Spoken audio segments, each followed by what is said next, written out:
ఏంటి గ్రాని అలా సీరియస్గా ఆలోచిస్తున్నావు?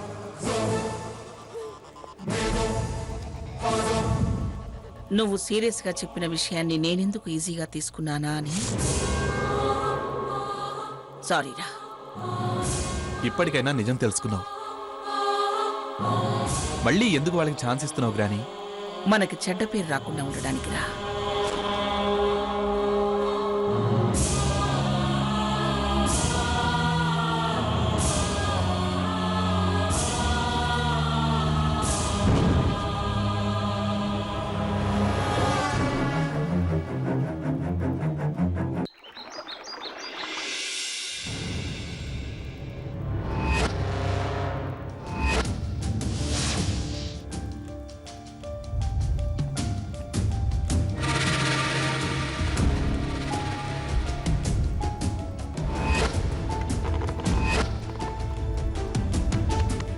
ఏదో విధంగా పంచాయతీ పెట్టుకొని మన ప్రయాణాన్ని సవ్యంగా సాగనివ్వకుండా చేస్తాడు.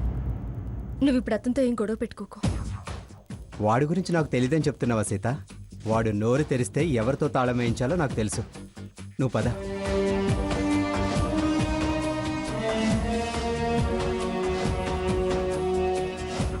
తాతయ్య, తాతయ్య, తాతయ్య. అప్పుడే బయలుదేరారా? మంగా, మంగా.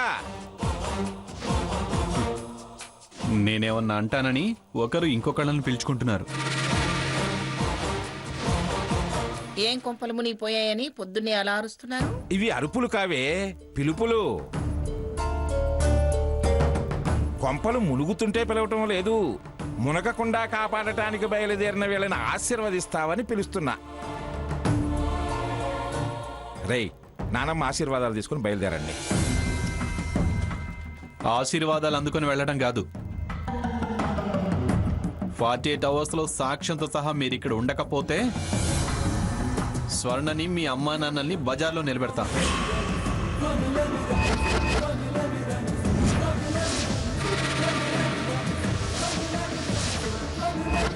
అరే, గంటలు నిమిషాలు కాదు, మనిషి. ఆ సాక్ష్యం చెప్పే మనిషి మనకు ముఖ్యం. సాక్ష్యం వీడేనంటూ ఏ సన్నాసినో తీసుకొచ్చి వీడు చెప్పిన కథే వాడితో ఒప్పచెప్పిస్తే ఆ వచ్చిన వాడిని వీళ్ళని సన్నాసుల్లో కలిపేస్తా. అబద్ధపు సాక్ష్యం తేవాల్సిన అవసరం మాకు లేదు నానమ్మా. 5వ నెల 3వ నెల అబద్ధం అని తెలిసినా మీ ఆవిడ నాటకాలు ఆడింది. ఇప్పుడు నువ్వు కొత్త నాటకం మొదలు పెట్టావు. తీసుకురండి, ఎవరికి సాక్షి వేషం వేయించి తీసుకొస్తారో వాడొచ్చాక కానీ మీ డ్రామాలు బయటపడవు. సాకేత్, ఇప్పుడెందుకు అనవసరమైన మాటలు? బయట పడిన తర్వాత పడదాం వీళ్ళ భరతం. మంగా, వీళ్ళు నమ్మకంతో బయలుదేరారు. తిరిగొచ్చాక మీరు నమ్మేదాన్ని బట్టి అంత ఆధారపడి ఉంటుంది. నమ్మతగ్గ మనిషిని తీసుకొస్తే ఎందుకు నమ్మను? అల్లా టప్పా వాళ్ళని తీసుకొచ్చి అల్లి బిల్లి కథలు వినిపిస్తే నేను నమ్మను అని చెప్తున్నాను. వీళ్ళు తీసుకొచ్చాక మాట్లాడు మంగా. ఫలానా అని చెప్తే మీ సొమ్మేం పోయిందో, అందులో అంత రహస్యమేముందో. యువతలి వాళ్ళని చూసి అవతలి వాళ్ళు జాగ్రత్త పడతారు. రూటు తెలిసినా, సాక్షులు ఫలానా అని తెలిసినా అడ్డంకులు సృష్టించే వాళ్ళు ఉన్నారు. అందుకే బయట పెట్టకుండా బయలుదేరారు. వీళ్ళు తెచ్చే సాక్ష్యాన్ని నువ్వు మనస్ఫూర్తిగా నమ్మి తీరుతావు. సరే సరే, అది చూద్దాం. రేయ్, మీరు బయలుదేరండి రా. క్షేమంగా వెళ్ళి లాభంగా తిరిగి రండి.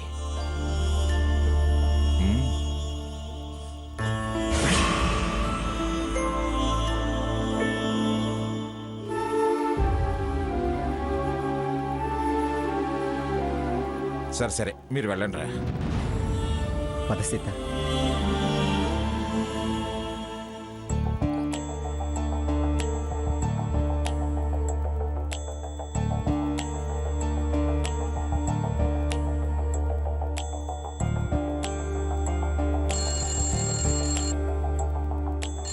స్వర్ణ అక్క, ఏంటి స్వర్ణ ఫోన్ చేసావు? బయలుదేరారా అక్క? ఇప్పుడే బయలుదేరామే. మీరు నిజంగా సాక్ష్యం తీసుకొస్తారా? ఆ సాక్ష్యాన్ని అమ్మమ్మ గారు సాకేత్ నమ్ముతారా? అమ్మమ్మ గారు ఖచ్చితంగా నమ్ముతుంది. సాకేత్ నమ్మకపోతే తనే అతనికి నమ్మకం కలిగేలా చేస్తుంది. త్వరగా వచ్చేస్తారా అక్క? 48 గంటల్లో సాక్ష్యాలతో సహా అమ్మమ్మ గారి ముందుంటాము. అయితే నా జీవితం 48 గంటల మీద ఆధారపడి ఉంది. రాగలిగితేనే మళ్ళీ పలకరింపు, లేకపోతే ఇదే ఆఖరి పలకరింపు అవుతుందక్క. స్వర్ణ, పిచ్చి మాటలు మాట్లాడుకో. పిచ్చి ఆలోచనలు మానేసి ధైర్యంగా ఉండు. నీకు నిండు నూరేళ్లు జీవితాన్ని అందించే బాధ్యత మాది. సరేనా? సరే అక్క.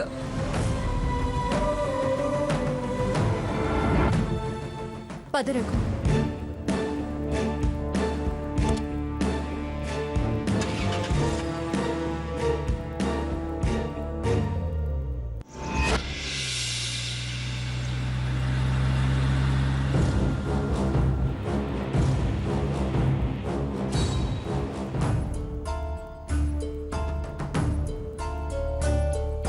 అక్క బావ ఎలాగైనా సాక్ష్యం తీసుకొస్తానన్నారు. ఓసారి బావతో మాట్లాడి నన్ను నమ్ము బావా, నేనే తప్పు చేయలేదు అని చెప్తే నీతో జీవితం పంచుకోవాలని అప్పుడు అబద్ధం ఆడాను, కానీ మరో ఉద్దేశంతో కాదని ఆడిన అబద్ధానికి క్షమించమని అడిగితే కాస్త కూల్ అవుతాడేమో.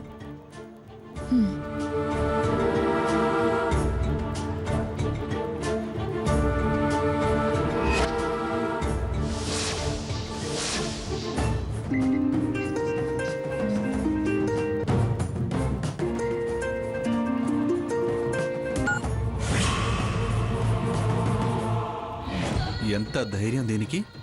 నాకే ఫోన్ చేస్తోంది. వాడు సాక్ష్యం తీసుకొస్తాడన్న ధైర్యం కావచ్చు. హ, వాడు తెచ్చే పిచ్చి సాక్ష్యాన్ని గ్రాని నమ్మదుగాక నమ్మదు. నీ బతుకు బజారు పాలు కావడం ఖాయం. ఏంటి బావా, సారీ చెప్పడానికి ఫోన్ చేస్తే ఫోన్ లిఫ్ట్ చేయడం లేదు?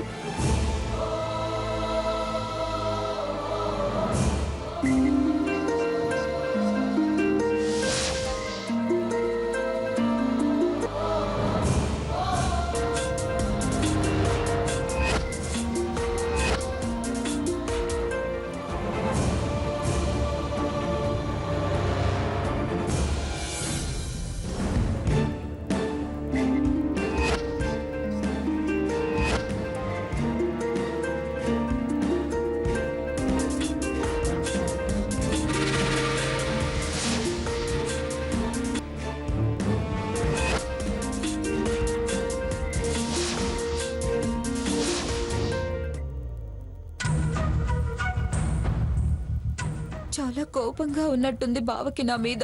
ఛ! అందుకే ఫోన్ కూడా లిఫ్ట్ చేయడం లేదు. ఇంకోసారి చేద్దాం.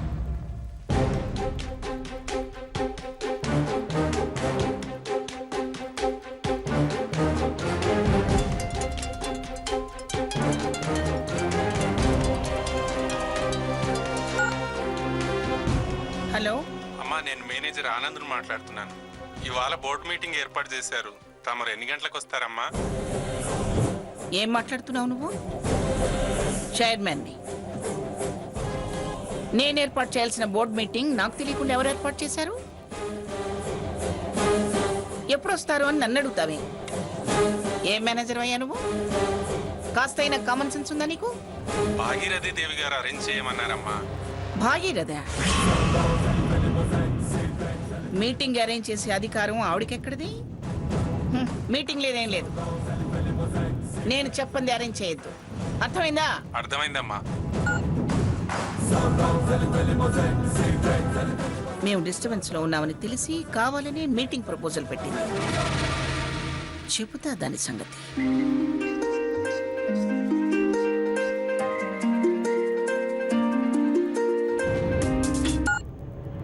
హలో. హలో బావా, నేను స్వర్ణని. You cheat. వేరే నంబర్ నుంచి ఫోన్ చేస్తున్నావా? ఎంత ధైర్యం ఉంటే నాకు ఫోన్ చేస్తావే?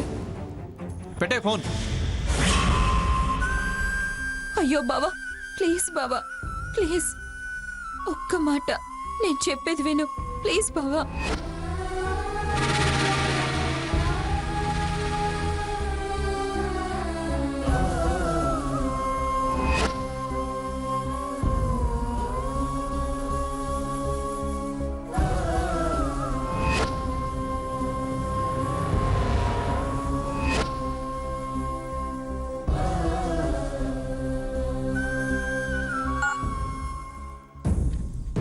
అమ్మయ్యా, బావ ఏం మాట్లాడలేదు.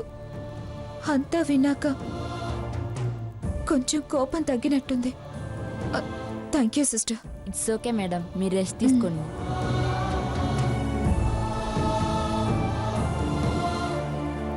బావ ఖచ్చితంగా వస్తాడు. నన్ను అర్థం చేసుకొని తప్పకుండా నన్ను క్షమిస్తాడు. అసలు వీళ్ళు ఎక్కడికి వెళ్ళుంటారు?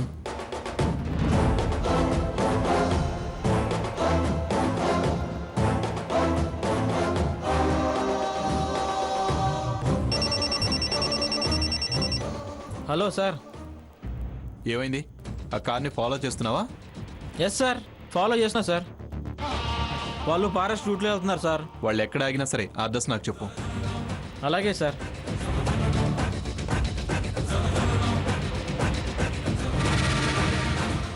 ఎక్కడికి వెళ్తున్నారు వీళ్ళు?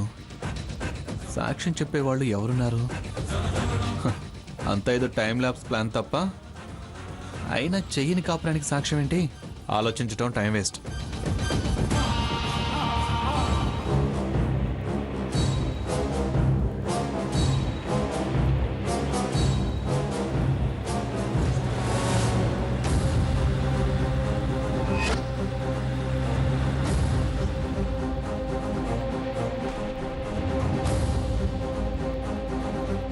సీత, స్వర్ణ అసలు అబద్ధం ఎందుకు ఆడాల్సి వచ్చింది? స్వర్ణని తన్ని తరిమేస్తాడేమోనని. తన్ని తరిమేస్తాడా? ఎందుకు? రఘురాం, తెలిసి అడుగుతున్నావా తెలియక అడుగుతున్నావా? తెలిస్తే ఎందుకు అడుగుతాను సీత? నిజంగానే నాకు తెలియదు. వాళ్ళ పెళ్లి ఎలా జరిగిందో ఒక్కసారి గుర్తు తెచ్చుకో. సాకేత్కి లేని ఇష్టం సృష్టించి అదతన్ని పెళ్లి చేసుకుంది.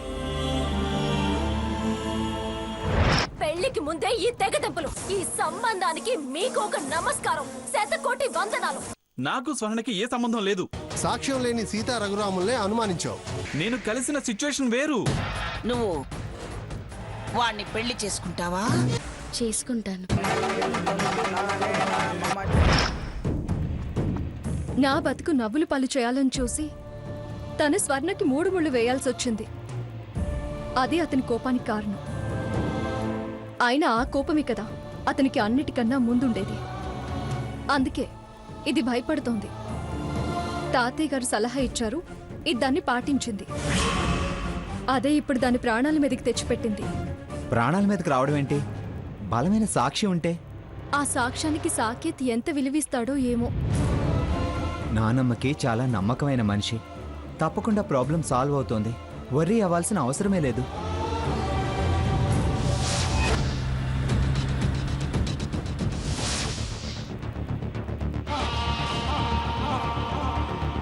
ఆ సాక్ష్యానికి సాకేత్ ఎంత విలువిస్తాడో ఏమో.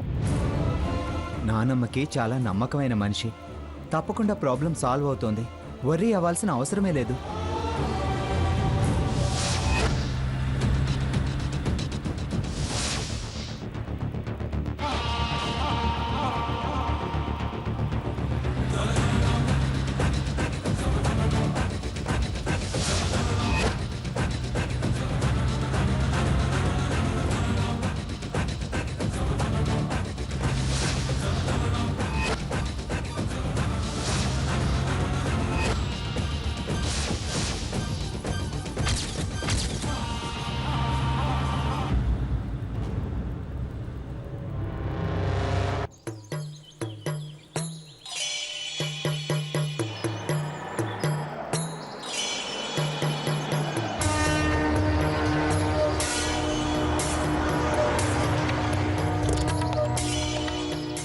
దండాలు దొరా, దండాలు.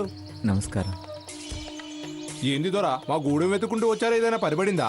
అవును, దొరగారితో పనుండి వచ్చాం. వెంటనే వారిని కలవాలి. మా దొరగారిని కలవాలనా? అవును. కలవటం కుదరదు తల్లే. ఎందుకు? దొర ఇయ్యాల పొద్దున్నే మూలికల కోసం కైలాస కోన వెళ్ళినాడు. 5 దినాలకు గాని రాడు.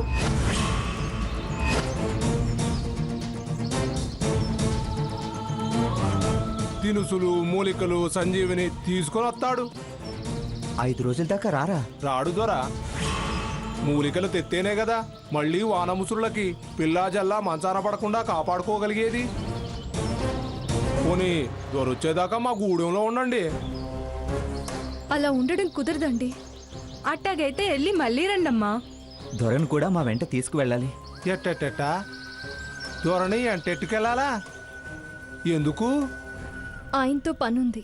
ఎంత పనున్నా 5 దినాల దాకా తిరిగి రాడు. పోనీ మేమే వెళ్ళి దొరవారిని కలిసి అడుగుతాం. ఎట్టెట్ట మీరెళ్ళి దొరను కలుపుతారా? దొరెళ్ళింది కైలాస కోనకి. ఆడికెళ్ళడం అంత తేలిక కాదు. మేమే అడిగేసి ఎప్పుడు వెళ్ళాం. వెళ్ళరా? ఎందుకని? అడుగడుగునా రాకాసి ముళ్ళు, పులులు, సింహాలు, కొండ సిలువులు, మిన్నాగులు. ఒడుపు తెలియనోళ్ళు అడిగేయటం చాలా కట్టమమ్మా. మరిప్పుడు ఎలాగా? మేం దొరని వెంటనే కలవాలి. లేకపోతే నా చెల్లెల జీవితం నాశనం అయిపోతుంది. ఏమైనదమ్మా మీ చెల్లికి? మేము ఇక్కడికి అమ్మోరు జాతర జరిగినప్పుడు వచ్చాం. మీకు గుర్తుందా? గుర్తుండాది. మీరు మంగమ్మ దొరసాని వచ్చారు. అదే ఆ దొరసాని గారి మనవరాల మీదే నిందపడింది. తను 3rd మంత్ క్యారింగ్ అని కన్ఫర్మ్ గా చెప్పగలను. విన్నావుగా గ్రాని, వీళ్ళంతా 420లు మనల్ని మోసం చేస్తున్నారు. వీడంత ఖచ్చితంగా చెప్తుంటే వేరే డాక్టర్ ఏం చెప్పాడు? 3వ నెల అని చెప్పాడు. ఇంకేం చెప్పాలి అంతకన్నా? ఇది కోపానికి సంబంధించిన విషయం కాదు, నిజం. దానికి నాకు ఏ సంబంధం లేదు. అయ్యో అట్టాగా చాలా కట్టం వచ్చినదే ఆ అమ్మకు. కానీ దూరం ఉన్న కోనకెళ్ళాలంటే ప్రాణాలు చేతిలో పెట్టుకుని వెళ్ళాలి. అమ్మోరి ఆజ్ఞలేందే అటు వెళ్ళకూడదు. ఆ అమ్మవారు మా చెల్లెల జీవితాన్ని కాపాడలేదా? అయ్యో మా అమ్మోరు ఎవరికి అన్యాయం చేయదు. మామ నువ్వు వెళ్ళి అమ్మ దర్శనితో ఈసీఎం చెప్పి అమ్మోరు ఆజ్ఞ తీసుకురా. ఆ, మనం వీళ్ళని దొరకాడికి తీసుకెళ్దాం. దూర యాడున్నాడని తీసుకెళ్తాం. యాడనో ఆడా వెళ్ళి కోనంతా ఎతకడమే. నమ్మి మన కాడికొచ్చినారు. మనం కాకపోతే ఎవరు ఇలా కట్టం తీరుస్తారు? అట్టాగే సరే, మీరు ఏడనే ఉండండి దొర. నే బేగెళ్ళి అమ్మ దొరసాన్ని అడిగొత్తా. అలాగే. నువ్వు రాయే.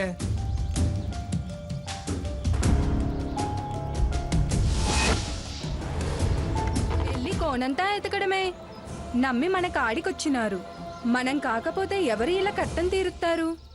అట్టాగే సరే, మీరు ఏడనే ఉండండి దొర. నే బేగెళ్ళి అమ్మ దొరసాన్ని అడిగొత్తా. అలాగే. నువ్వు రాయే.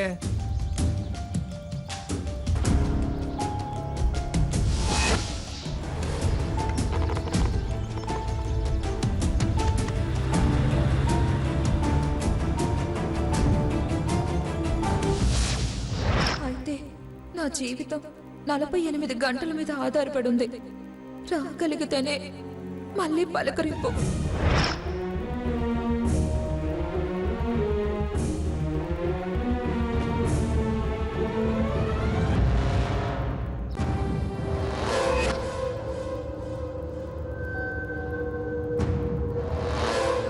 సాకేతను కాపురం చేశారు.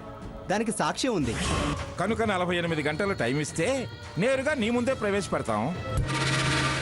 సాక్ష్యం తీసుకొస్తామని వెళ్ళారు. ఎవరిని తీసుకొస్తారు? అసలు నాకు స్వర్ణకి సంబంధమే లేదని సాకేత్ అంటుంటే ఈ సాక్ష్యం ఏమిటి? దానికి ఆ 3వ నెల కడుపు ఏమిటి? నాకేమీ అర్థం కావట్లేదు. మంచి అనుకుని ఆ ఇంటి సంబంధానికి వెళ్ళాను. వాళ్ళ చేష్టలు అసహ్యాన్ని కలిగిస్తున్నాయి. రాణి, ఆ సాక్షి ఎవరో, వాడి చెప్పేదేమిటో విన్న తర్వాత గాని వీళ్ళ సంగతి తేల్చాను. ఇంతకాలం సాకేత్ అన్న మాటలు పట్టించుకోలేదు. ఈసారి మాత్రం నిజానిజాల నిగ్గు తేల్చాలి. నాటకాలని తేలితే స్వర్ణే కాదు, సీతా రఘురాముల దరిద్రం కూడా వదిలిపోతుంది.